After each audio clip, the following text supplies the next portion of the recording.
present situation does not give us the peace of mind, particularly at this juncture where the future of the peace negotiations is uncertain.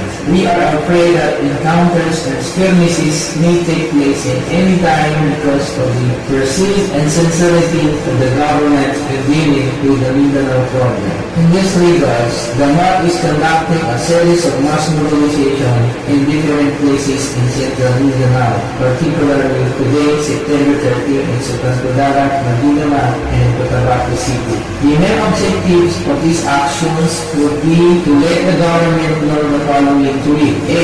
That we do not allow the explorations and exploitations of oil, gas, and other minerals in our ancestral domain, and the peace agreement is reached and signed between the MILF and the GPX. B. That the 341 of the GPX cannot solve the Mindanao conflict, whereas we believe the substance is the straight and easiest road to a lasting peace in Mindanao. And C. That the government has to listen to the desire of the Bangsamoro to find ways and means to resume the negotiations with MILF and immediately discuss how the Bangsamoro Sub-State is going to be established here in Mindanao.